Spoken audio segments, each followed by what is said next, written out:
जासूसी गुब्बारे को लेकर अमेरिका और चीन के बीच तलवारें खिंच गई हैं। रविवार को अमेरिका और कनाडा ने चीन के एक संदिग्ध जासूसी गुब्बारे को मार गिराया। सुपर पावर बनने का सपना देख रहे चीन के राष्ट्रपति जिनपिंग अमेरिका की इस कार्रवाई से बौखला उठे हैं। विशेषज्ञों का कहना है कि सर्विलांस बलून या स्पाई बलून का जासूसी में एक लंबा इतिहास रहा है। सैटेलाइट के जमाने में भी इन गुब्बारों का इस्तेमाल किया जाता रहा है।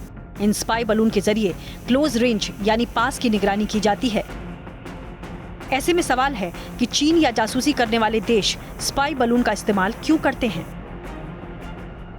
स्पाई बलून में जासूसी के लिए एडवांस कैमरे लगाए जाते हैं। इन गुब्बारों को जमीन से लॉन्च किया जा सकता है। इसकी सबसे बड़ी खासियत यह है कि ये किसी क्षेत्र का लंबे समय तक अध्ययन कर सकता है। जमीन से इनकी निगरानी करना बेहद मुश्किल होता है। ये जमीन से काफी ऊंचाई पर उड़ सकते हैं, इसीलिए इनका इस्तेमाल मौसम से जुड़ी जानकारी जुटाने के लिए किया जाता है। वहीं जासूसी के मामले में ये गुब्बारे सैटेलाइट से भी ज्यादा बेहतर साबित होते हैं, क्योंकि ये सैटेलाइट के मुकाबले ज्यादा आसानी से और ज्यादा देर तक किसी इलाके को स्कैन कर सकते हैं। तो हमारे पास डिटेक्शन कैपेबिलिटीज होनी चाहिए, और ये जॉइंट शेयरिंग जब अमेरिका के साथ होएंगे तो वो हमारी मदद करेंगे, और हमारी भी खुद की इंडिजिनियस कैपेबिलिटीज होनी चाहिए कि इतनी हाइट पे भी हम काउंटर मेजर ले सकें। पहली बात तो थ्रेट को डिसर्न करना है, और अगर वो थ्रेट दिखती है तो उसको डिस्ट्रॉय करने का माध्यम हमारे पास होना चाहिए। तो ये जो अंडमान निकोबार आइलैंड्स है, ये एक हमारे लिए आँख खुलने वाली घटना है।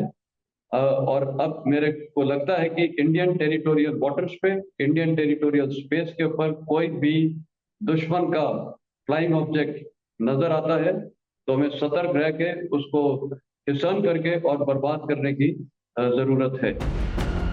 हालांकि ये गुब्बारे लगभग उतनी ही ऊंचाई पर उड़ते हैं जितनी ऊंचाई पर फ्लाइट उड़ती हैं। आमतौर पर ये गुब्बारे लो ऑर्बिट वाले सैटेलाइट की तुलना में साफ फोटो ले सकते हैं। आमतौर पर जासूसी करने वाले गुब्बारे हवा के बहाव के साथ बहते हैं, लेकिन इनका नेविगेशन किसी तरह के फ्यूल इंजन से किया जा सकता है। हालांकि ये मौसम के रहमो करम से ही संचालित होते हैं, जबकि कई बार गाइडिंग यंत्र लगाए जाते हैं ताकि गुब्बारे की दिशा तय की जा सके।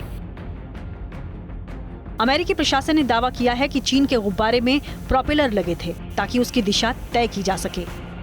हालांकि कनाडा में गिराए गए गुब्बारे के मलबे की जांच चल रही है और पूरी सच्चाई जांच रिपोर्ट के आने के बाद ही पता चलेगी।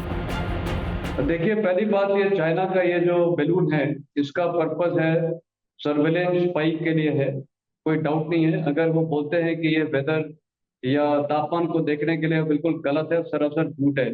और उनको क्या मकसद है इसको करने को, उनको अपनी टेरिटरी में देखना चाहिए। चाइना में इतने फ्लड्स और तूफान और क्या क्या नहीं आता है, और उनके जियो मैपिंग वहाँ की करनी चाहिए। तो पूरे विश्व की करने का तो कोई मतलब नहीं है, वो कवर अप है। 1800 के दशक में निगरानी गुब्बारे उपयोग में आए। फ्रांस ने 1859 में फ्रैंको ऑस्ट्रियाई युद्ध में निगरानी के लिए गुब्बारों का इस्तेमाल किया। 1861 से 1865 के बीच अमेरिकी नागरिक युद्ध के दौरान जल्द ही गुब्बारों का फिर से इस्तेमाल किया गया। प्रथम और द्वितीय विश्व युद्ध में जासूसी गुब्बारे ज्यादा आम हो गए। जापानी सेना ने अमेरिकी क्षेत्र में आग लगाने वाले बमों के लिए गुब्बारों का ही इस्तेमाल किया। किसी सैन्य ठिकाने को तो नुकसान नहीं पहुंचा, लेकिन ओरेगन के जंगल में एक गुब्बारे के दुर्घटनाग्रस्त होने से कई नागरिक मारे गए थे। द्वितीय विश्व युद्ध के ठीक बाद अमेरिकी सेना ने ज्यादा ऊंचाई वाले जासूसी गुब्बारों के उपयोग की खोज शुरू की। सरकारी दस्तावेजों के अनुसार 1950 के दशक में सोवियत ब्लॉक क्षेत्र में फोटोग्राफिक गुब्बारे उड़ाए गए थे।